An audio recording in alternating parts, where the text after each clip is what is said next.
Assalamualaikum warahmatullahi wabarakatuh. Hari ini saya, Jessica Rahmawati, akan mempresentasikan tentang pengaplikasian metamaterial, yaitu sebagai superlines metamaterial. Sebelum kita membahas lebih jauh mengenai pengaplikasian metamaterial sebagai superlines metamaterial, sebaiknya kita bahas terlebih dahulu tentang pengertian dari metamaterial itu sendiri. Metamaterial adalah suatu material beragam yang tidak memiliki sifat seperti yang terdapat di alam. Material ini memiliki sifat yang dipengaruhi oleh desain dan struktur partikel dan bukan oleh komposisinya. Metamaterial diklasifikasikan menjadi 4 jenis, yaitu BPS material, PNG material, PNG material, dan PNG material. Yang pertama yaitu BPS material. BPS material adalah material yang memiliki nilai permisivitas dan reliabilitas positif. Contohnya adalah dieelektrik. Material ini adalah material yang paling sering ditemui di alam. Yang kedua adalah PNG material. Material ini memiliki nilai epsilon yang negatif, yaitu permisivitasnya negatif dan reliabilitasnya positif. Contohnya adalah plasma. Yang ketiga adalah energi material. Material ini adalah material yang memiliki nilai mu negatif, yaitu nilai permeabilitasnya negatif sedangkan permisivitasnya positif. Contohnya adalah hidrotropik dan material magnetik. Dan yang keempat adalah PNG material. PNG material adalah material yang memiliki nilai epsilon dan mu negatif, yaitu permisivitas dan permeabilitasnya negatif. Material ini tidak dapat ditemukan di alam, tapi secara fisika, material ini dapat disintesis atau diciptakan. Dalam hal ini, material PNG adalah material yang menjadi topik pembahasan kita, yaitu dalam pengaplikasiannya sebagai superlines metamaterial. Mungkin sudah dijelaskan sebelumnya bahwa material PNG atau bakal negatif material itu adalah material yang memiliki nilai epsilon negatif dan mu negatif. Material PNG ini karena dia memiliki nilai epsilon negatif dan mu negatif, dia cenderung memiliki indeks negatif. Seperti yang digambarkan pada gambar di bawah ini, bahwa selanjutnya adalah desain sinar yang dilewatkan pada antarmuka material.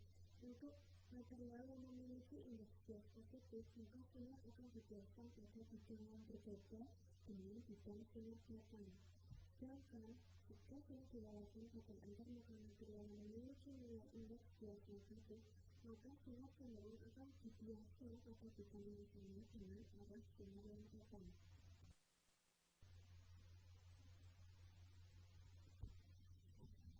Superlines atau yang disebut juga dengan persistence adalah suatu lensa yang dalam pembuatannya menggunakan bahan dari metamaterial yang diharapkan dapat menghasilkan suatu lensa yang memiliki sifat dapat melebihi diffraction limit.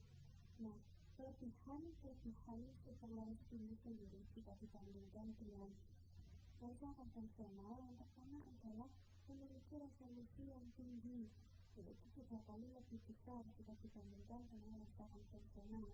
Kemudian tidak terbatas oleh adanya diffraction limit, yang berarti bahwa lensa ini dapat menangkap dan memposisikan propagating waves dan emission waves dengan baik, sehingga diperoleh hasil resolusi gambar yang tinggi. Kemudian juga tidak terbatas oleh konvensional.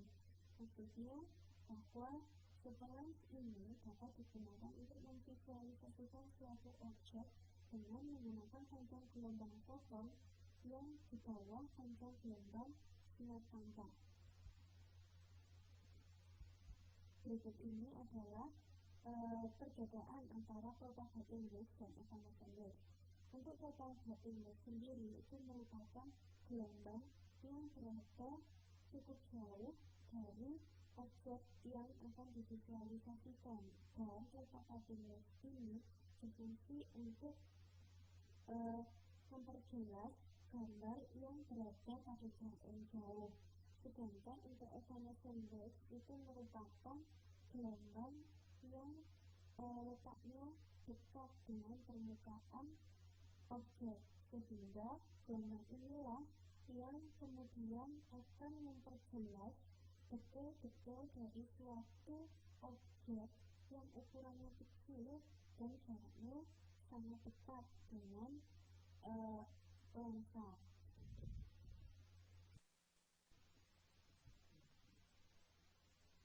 Berikut ini adalah gambar perbandingan gelombang-gelombang ketika melewati lensa dengan jenis yang berbeda-beda. Yaitu dari gambar ini bisa dilihat bahwa yang biru ini merupakan propagating wave atau istilahnya dari gelombang yang menyebar. Kemudian yang merah ini adalah evanescent wave atau istilahnya gelombang lenyap. Nah, untuk yang A di sini itu merupakan contoh gelombang ketika melewati lensa konvensional. Kemudian yang B ini adalah contoh gambaran ketika gelombang itu melewati bias superlens atau superlens secara dekat. Kemudian yang C itu adalah gambaran ketika gelombang melewati target superlens atau superlens jarak jauh. Sedangkan yang D itu adalah gambaran ketika gelombang melewati hyperlens.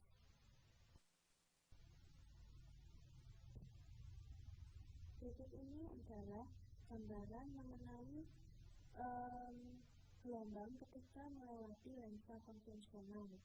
Yang pertama dapat dilihat untuk propagating waves atau gelombang sinar yang menyebar dapat ditangkap dengan baik oleh lensa konvensional dan juga dapat ditransmisikan dengan baik pula. Hal tersebut menunjukkan bahwa untuk objek yang berada pada jarak yang jauh akan dapat ditangkap dengan baik oleh lensa konvensional dan dapat ditransmisikan dengan baik, sehingga akan diperoleh resolusi gambar yang baik pula. Sedangkan untuk evanescent wave juga dapat ditangkap, namun tidak dapat ditransmisikan. Hal ini menunjukkan bahwa untuk lensa konvensional ini, untuk objek yang berada pada jarak yang dekat akan diperoleh resolusi gambar yang rendah. Hal tersebut karena evanescent wave ini merupakan gelombang yang letaknya dekat dengan permukaan objek, di mana gelombang ini sebelum mencapai pada image plane atau bidang gambar itu dia menghilang, sehingga tidak dapat ditangkap dengan baik atau ditransmisikan dengan baik oleh lensa konvensional ini. Hal inilah yang disebut dengan diffraction limit. Nah, diffraction limit inilah yang menyebabkan resolusi gambar dengan menggunakan lensa konvensional itu terbatas.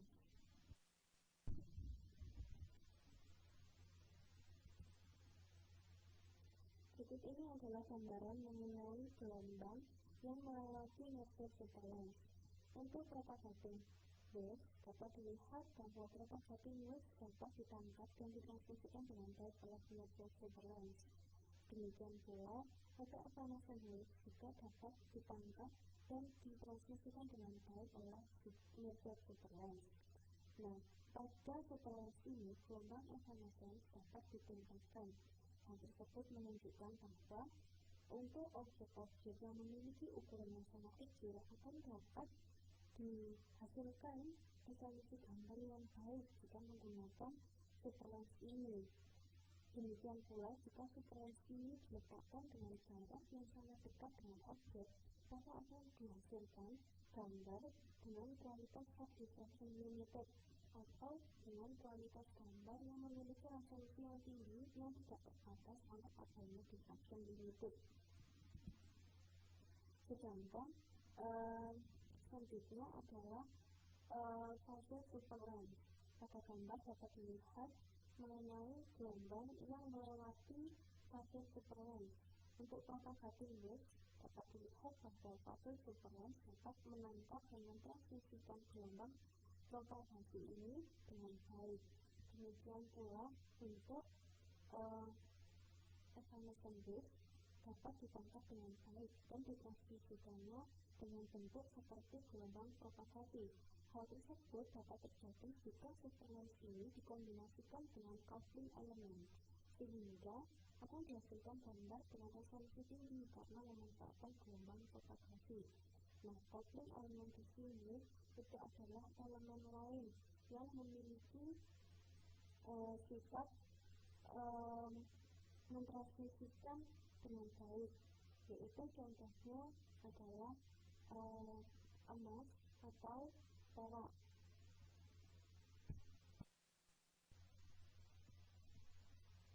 Salah satu pengaplikasian dari superlens metamaterial adalah untuk short-wavelength imaging.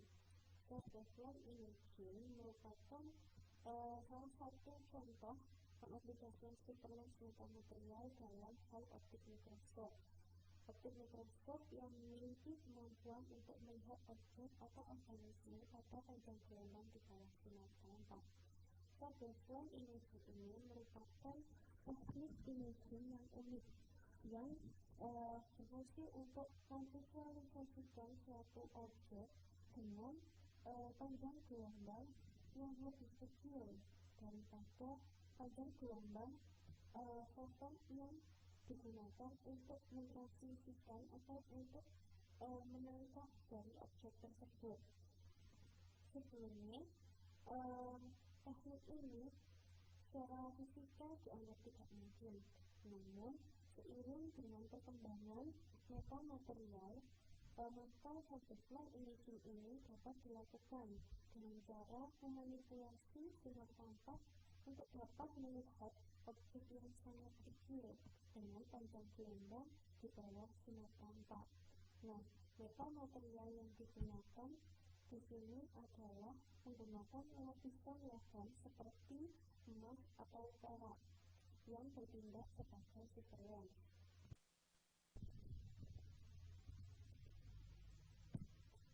Berikut ini adalah suatu penelitian yang dilakukan oleh seorang ilmuwan pada sekitar tahun 2005 untuk membandingkan antara optik yang menggunakan superlens dengan yang tidak menggunakan superlens. Untuk gambar A itu menunjukkan tumpukan lensa dengan lapisan superlens metamaterial AG dengan ketebalan 35 nanometer.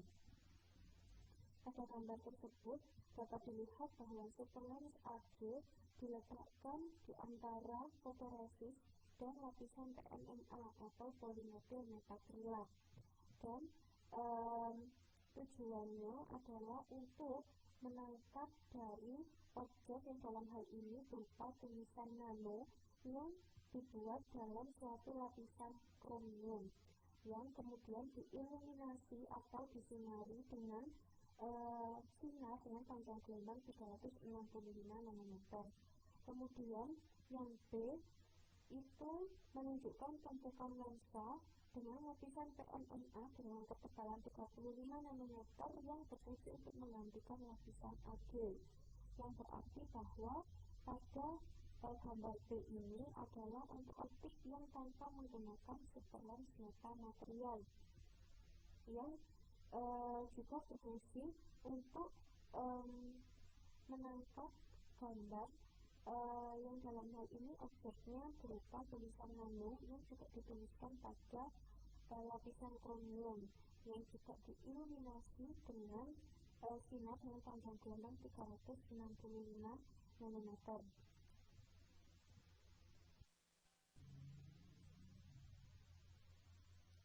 Nah, pada gambar tersebut itu merupakan objek gambar yang akan divisualisasi dengan menggunakan kedua optik yang sudah dijelaskan pada sebelumnya, yaitu tulisan nano ini dibuat pada satu lapisan kromium dengan lebar garis itu 40 nanometer. Nah, setelah dilakukan visualisasi pada objek gambar tersebut, dapat dihasilkan kedua gambar seperti yang ditunjukkan pada gambar tersebut. Untuk sebelah kiri itu menunjukkan resolusi gambar dengan menggunakan optik yang menggunakan metamaterial AG, Dan diketahui pada gambar tersebut bahwa lebar garis adalah 90 nanometer. Kemudian yang sebelah kanan itu adalah resolusi gambar dengan menggunakan optik yang tanpa menggunakan metamaterial AG. Dan diketahui bahwa lebar garisnya sebesar 360 nanometer. Berdasarkan perbandingan dari kedua gambar tersebut, dapat dilihat bahwa untuk optik yang menggunakan metamaterial AG itu memiliki resolusi yang lebih tinggi jika dibandingkan dengan optik yang tanpa menggunakan metamaterial AG. Hal tersebut dapat dibuktikan dari lebar garis. Untuk lensa optik yang menggunakan metamaterial AG memiliki lebar garis 90 nanometer yang tidak berbeda jauh dengan lebar garis dari objek gambar. Berbeda halnya untuk optik yang tidak menggunakan metamaterial AG memiliki lebar garis 390 nanometer yang tentunya selisihnya sangat jauh dengan lebar garis dari objek gambar aslinya. Nah, berdasarkan kedua hasil tersebut dapat disimpulkan bahwa penggunaan metamaterial dalam lensa optik itu akan menghasilkan gambar dengan resolusi yang tinggi yang ditunjukkan dengan lebar garis dari gambar yang tidak berbeda jauh atau selisihnya kecil dengan lebar garis dari objek gambar aslinya. Sekian dan terima kasih.